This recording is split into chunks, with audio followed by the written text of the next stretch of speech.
Good morning, everybody. So before I start my paper, I'd like to introduce you to two people, starting with myself, and I'm by far the least important in this scenario. My name is Lauren Henning. My pronouns are she, her. I'm the Learning and Museum Manager at the tall ship Glenlee in Glasgow. I am a white woman in my late 30s with chin-length curly hair and a white t-shirt, which is very, very clean, I can assure you. So the second person is... This is Andy. So this is an image, a black and white image of a young man in a uniform. This is Andy. His real name is Ernest Anderson. Andy joined the crew of Isle of Mount, which was a later name of Glenlee, in 1916 as an apprentice, when he was just 16 years old. He sailed on the ship until 1919, when he earned his second mate qualification, and he began his career at sea. Andy loved Charlie Chaplin films. He liked trashy detective novels and a really good cup of tea. He hated being told what to do. He disliked dirty, sticky work, and he couldn't stand a bad cup of tea. Andy is the historical figure who inspired both engagement projects I will be sharing today. Over the past few years, we've developed and delivered these initiatives using immersive storytelling to connect with a younger demographic of visitors. While both projects are rooted in Andy's story, they each took a distinct creative approach. But first, a little bit of background on our beautiful ship. So this is an image of the tall ship Glenlee. She is docked in front of the Riverside Museum on the River Clyde in Glasgow. She's a 3-masted bark, and you can see she's got a red, a grey, white, and then a black stripe on her hull. Tall ship Glenlee is a static museum ship, permanently moored on the River Clyde. We are a fully accredited museum and an independent charity with the mission of preserving and sharing the story of Glenlee. Here I have an image of Glenlee about 100 years ago when she was known as the Isle of Mount. So it's very much the same image but in black and white. The tall ship Glenlee was launched in December 1896, and she initially served as a cargo vessel for 20 years for the British Merchant Navy. In the 1920s, the ship was converted to a Spanish training vessel and was eventually rescued and brought back to Glasgow in 1993. Like many organisations, we successfully attract a younger audience who visit with their families during the holidays and with their schools during the term time. However, we face challenges in maintaining relevance and interest amongst late and secondary school students. 2002 was Scotland's Year of Stories, the latest in a series of themed years that encourage people to explore the places, people and cultures connected to all forms of stories, past and present. The Communities Fund offered us an opportunity to develop a project that had been brewing for a few years. This is a black and white image of a few members of the Isle of Mount crew sitting on the deck of Isle of Mount. Previous to COVID, a visitor to the ship mentioned to our front of house team that her grandfather, Ernest Anderson, also known as Andy, had sailed on the Glenlee. Making these family connections is always a joy for us. But Stephanie, the woman on the ship, had more than just a story to tell us.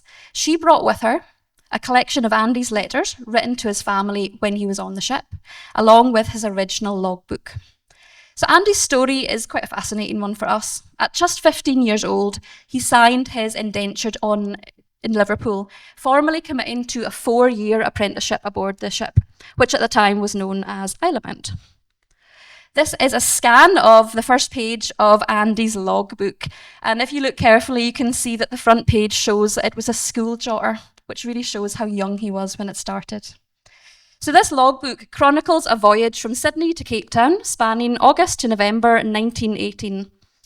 And by this time, Andy had been serving aboard the ship for over 2 years, and he was spending increasing time with the captain and the officers, learning the intricacies of navigation, crew management, the more technical aspects of life on ship. He was likely encouraged to practice his writing by keeping a daily journal that closely mirrored the official ship's log, a valuable exercise in preparation for his officer exams. Each entry begins with the technical aspects of the day, the ship's position, presumably sharpening his sextant skills, along with the weather conditions, the wind direction, and the routine tasks. While these entries may seem a bit dry and logistical on first view, they offer a vivid window into the daily life on board the ship over a century ago. Andy was also a teenage boy with a flair for storytelling, and he expanded each log entry with vivid anecdotes that brought the voyage to life. He wrote about being bored and being hungry. He wrote about watching a Charlie Chaplin film on leave, and about the everyday interactions on board, which he often framed as episodes of high interpersonal drama. He expressed his dislike for getting his hands dirty and sticky while blackening down the rig, but he thoroughly enjoyed a good sing-along or a lively political debate during the dog watch. He had a healthy respect for his captain, but he made a mortal enemy out of the second mate. And Andy was particularly interested about getting into South Africa. You'll see at the final entry there, he can't wait to see the girls in Cape Town. He heard that they were very pretty. But this teenage fixation was suddenly interrupted by the ringing of the bells as the ship entered the harbour, marking the end of the First World War. Such an extraordinary and personal piece of our ship's history deserved an equally extraordinary exhibition and engagement project. With the generous support of the Anderson family, I curated an on-board exhibition that told Andy's story through his own words, photographs, and personal belongings, all graciously lent by the family. The exhibition aimed to capture the voice and spirit of teenage Andy, curious, sharp-witted, sometimes moody, but always observant, and to immerse visitors in life aboard a working sailing ship during the final year of the First World War. Through carefully selected excerpts from his logbook and letters, paired with archival images and artefacts, we invited our visitors to see Glenlee not just as a ship, but as a lived space, one filled with real people, emotions, and everyday moments. Using the coordinates from each logbook entry, I plotted the journey of Islamount and linked each point to the corresponding daily entry. This map-based approach allowed us to follow Andy's journey in real time, tracing his route from Sydney to Cape Town with every log update. The journey was featured both within the exhibition and shared online, transforming Andy's journal into a truly international experience, one that connected digital audiences to the personal reflections of a teenage apprentice sailing across the globe over a century ago.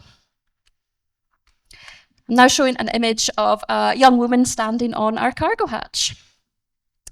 So far, so good, but I still wanted to push Andy's story further and use the authentic voice of a teenager to connect with the young people of today. I approached the Village Storytelling Centre in Glasgow, hoping the idea might resonate, and thankfully it did.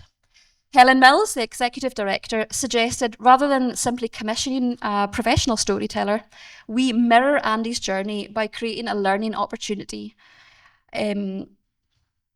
for an emerging professional, a storytelling apprenticeship, if you will. We were fortunate enough to find Ailsa Dixon, who is pictured in the image, an incredible young woman with a gift for storytelling, a background in sailing, a passion for history, and a beautiful singing voice, all of which would serve her well in the months ahead.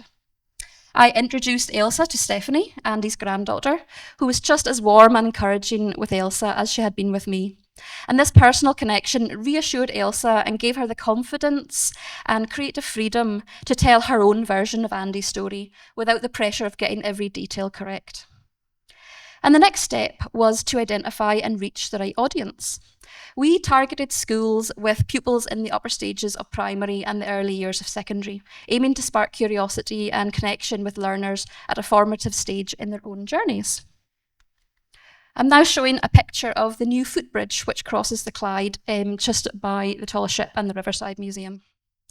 At the time of the project, geography was an important consideration. The new footbridge over the Clyde was still under construction, and it was intended to link the west end of Glasgow with Govan on the south side of the river. Govan is an historically deprived area, featuring prominently on the Scottish Index of Multiple Deprivation, the Scottish Government's official tool for identifying areas of concentrated disadvantage. The area is also home to the historic shipyards of the Upper Clyde, such as Fairfields, which have a rich tradition of shipbuilding and maritime culture. With the new footbridge now complete, it provides a direct connection to our quayside, making these historic neighbourhoods more accessible than ever. The project provided a valuable opportunity to begin developing these relationships with local schools and community groups ahead of the bridge's opening. But with geography comes the practical challenge of travel. We found on the ship for our irregular schools programme that one of the most persistent barriers to schools visits is the cost of bus hire. To address this, we applied to the Arnold Clark Community Fund and successfully secured funding to cover travel costs for local schools. This support was critical, as these schools would not have been able to afford the visit otherwise. And this is another picture of Elsa on the ship, just beneath the ship's bell. Elsa carefully synthesised all her sources and made a key creative decision. Rather than embodying Andy herself, which risked feeling inauthentic, she chose to position herself as a fellow apprentice, learning Andy's stories while Andy was learning the ropes aboard the ship. This narrative choice gave her the freedom to step outside the strict chronology of the logbook and instead structure the performance around the locations around the ship, using place as a storytelling anchor. One tale involved the mysterious case of a missing ship's cat, an investigation led by Andy himself. Remember I said that he really liked trashy detective novels? He does that in real life too. This allowed our young audiences to explore the ship's nooks and crannies while connecting with Andy's love of animals. Another memorable story saw Andy and the apprentices share their prized tins of rice pudding with the wider crew in a gesture of solidarity and quality, much to the horror of the cook and the rest of the officers.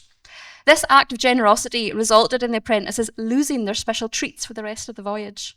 But this story delighted the audiences, inviting them to side with the apprentices and their small act of rebellion, a sentiment that resonated especially well with pupils with their teachers just standing behind them. So over the course of a week in November, we welcomed around 350 participants to Elsa's performances. She delivered each session with energy and humour, even while contending with the harsh Scottish weather and the rhythmic thuds of nearby bridge construction, both of which in their own way added to the immersive atmosphere. The highlight of the entire project came during Elsa's final performance. So again, you're seeing Elsa on our deck, but rather than school children, this is a group of older people. We invited the Friends of Glasgow Museums, who had partially funded the project, to join us for an exclusive viewing. And the guest of honour was Stephanie, Andy's granddaughter, and you can see her on her yellow jacket just at the back there.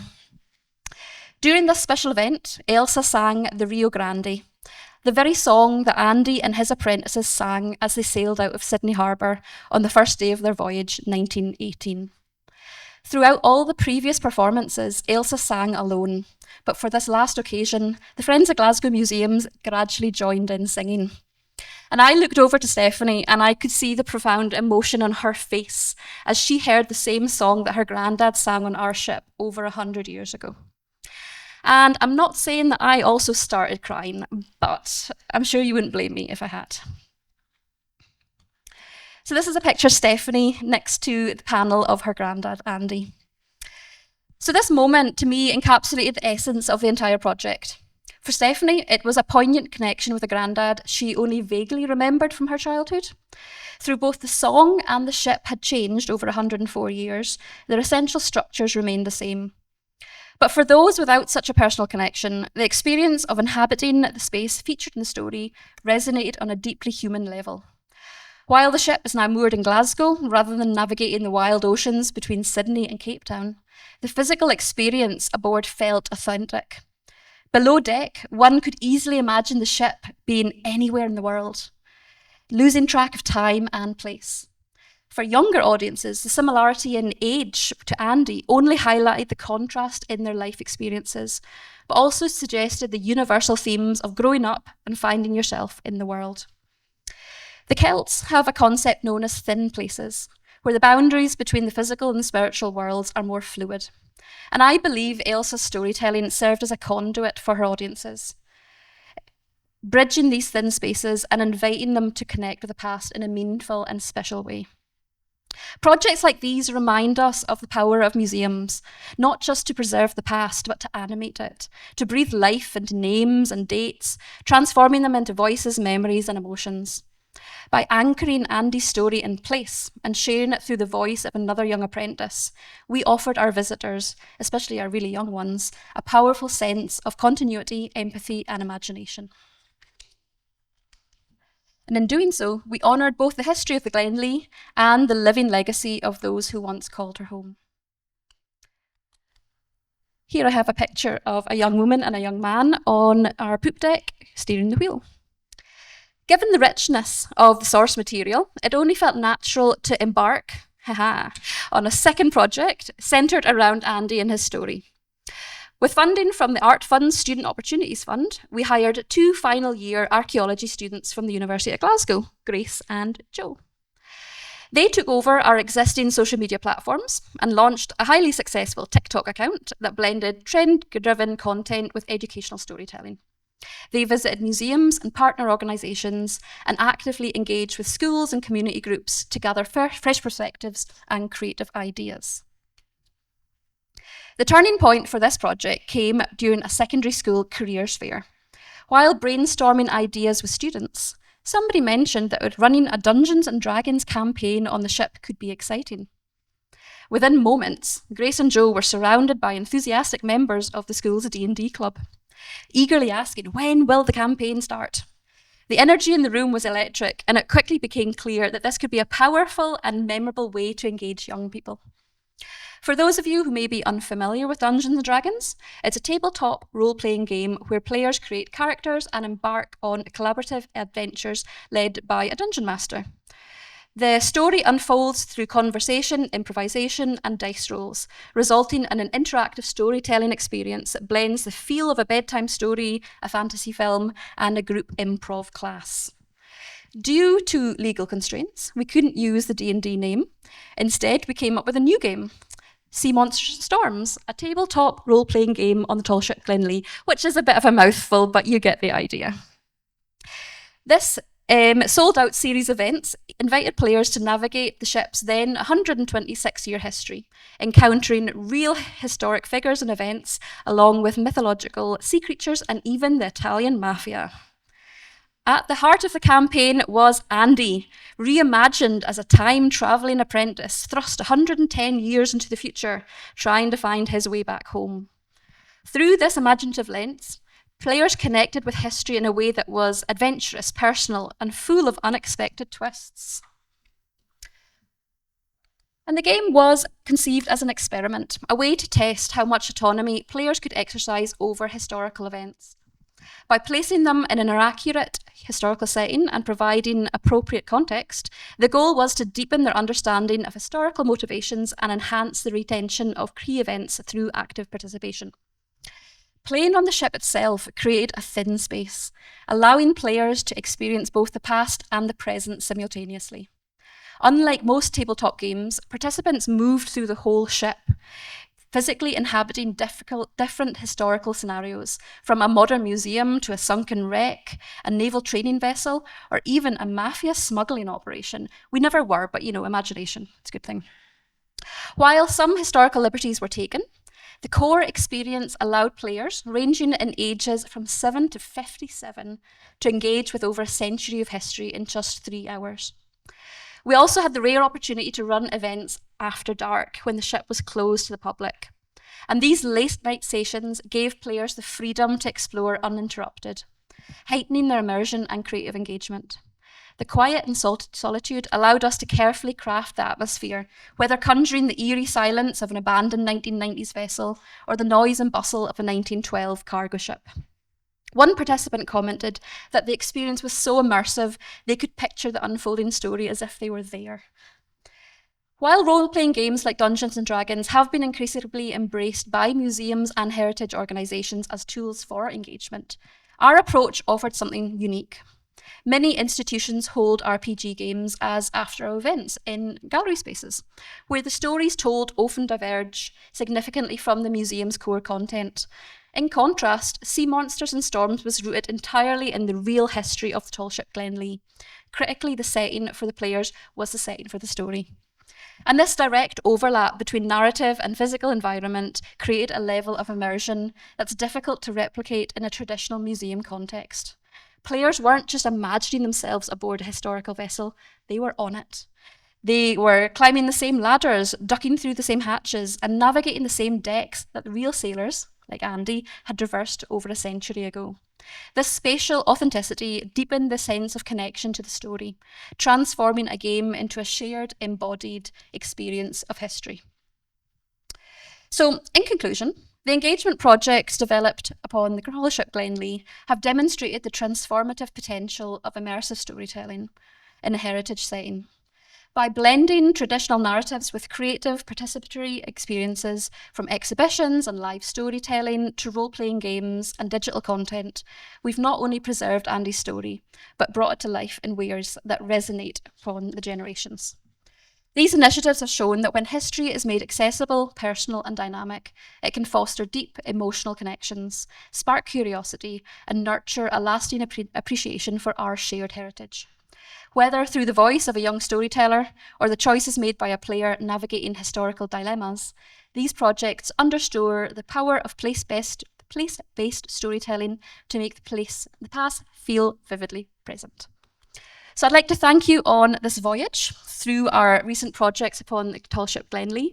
We are deeply grateful to Museum Gallery Scotland, Friends of Glasgow Museums, the Arnold Clark Community Fund, and the Art Fund Student Opportunities Fund for their generous support, without which these projects would not have been possible. Thank you very much.